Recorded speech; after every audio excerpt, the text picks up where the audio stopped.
Sir, waste Asia में जो ongoing escalation चल रही है उसके चलते सर ग्लोबल फाइनेंशियल मार्केट्स में एक वोलेटिलिटी देखी जा रही है और भारत में भी सर शार्प इरोजन देखा गया है इन्वेस्टर वेल्थ में।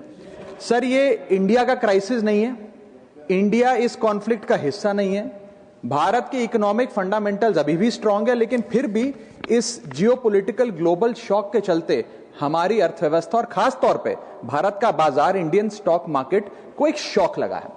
सर, मैं बताना चाहूंगा कि 28 फरवरी जब पहली बार ये युद्ध शुरू हुआ, पहला एक्ट ऑफ अग्रेशन किया गया, तब से लेकर 23 फरवरी दैट इज यस्टरडे लगभग 48 लाख करोड़ रुपीस भारत के इन्वेस्टर्स के इरोड हो गए, मार्केट से गायब हो गए, शून्य हो गए।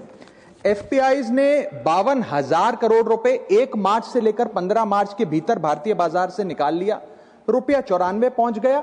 ये तमाम चीजें एक रूटीन करेक्शन नहीं है सर, ये कॉन्फ्लिक्ट ड्रिवन शॉक है। मेरी चिंता है सर कि भारत में लगभग 13.5 करोड़ इन्वेस्टर्स हैं जो लगभग 21 करोड़ डीमैट अकाउंट्स के माध्यम से निवेश करते हैं, और खास तौर पे इस वर्ग में SIP investor, first time retail participant, salaried middle class और रिटायरीज जो लॉन्ग टर्म सेविंग्स के लिए निवेश करते हैं, उनकी चिंता है जो मैं सदन में व्यक्त करना चाहता हूं। सर, वेस्ट एशिया की जो जंग है वो हमारी जंग नहीं है, लेकिन उसके शॉक भारतीय बाजार में देखे गए। It is a black swan event because it has been triggered suddenly, externally, and it is unrelated to the underlying Indian economic fundamentals. But sir, Bharat may not be failing, but India is certainly being hit by this shock. और मेरा सरकार से ये अनुरोध रहेगा that the government, when they encourage citizens to enter the global markets or the capital markets in particular, the government cannot disappear when external shocks hit the household wealth. इसीलिए मैं अनुरोध करता हूं कि कुछ रिलीफ भारत के इन्वेस्टर को सरकार द्वारा दिया जाए। पहला रिलीफ जो हो सकता है सर वो ये है कि रिटेल इन्वेस्टर को टारगेटेड रिलीफ दिया जाए।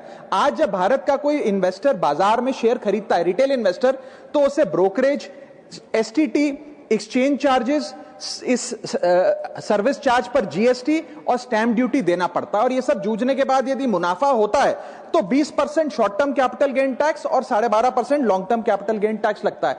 अगर कोई लिमिटेड ट्रांजैक्शन कॉस्ट पे रिलीफ सरकार दे तो इन्वेस्टर सेंटिमेंट बूस्ट हो सकता है। I am not asking for market populism sir, I am asking for targeted investor protection.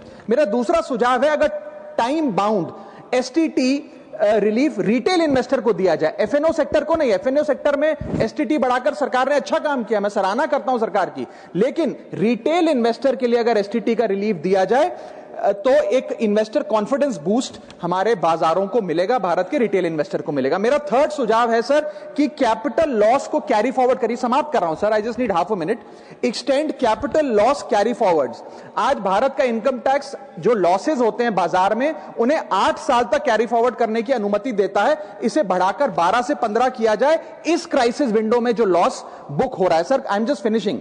Sir, special crisis period tax treatment, one time relaxation for retail taxpayer for this notified stress period. And sir, finally my suggestion is कि low friction rebalancing अगर portfolio में mutual fund investor करता है, मान लीजिए वो equity से date fund की ओर जाना चाहता है इस सेबी नोटिफाइड स्ट्रेस पीरियड में, तो उसे इसकी अनुमति मिलनी चाहिए with very limited expense ratio. And lastly, the government must emphasise on strong public communication. हमारा बाजार, आरबीआई, सेबी, एक्सचेंजेस, वित्त मंत्रालय भारत की मैक्रो स्टेबिलिटी और एनर्जी प्रिपेयर्डनेस पे जनता से बात करें। In conclusion, permit me to say that India's fundamentals are strong. What needs strengthening is the policy shield that surrounds our investors, because this is not our war, but our investors are paying the price. Thank you.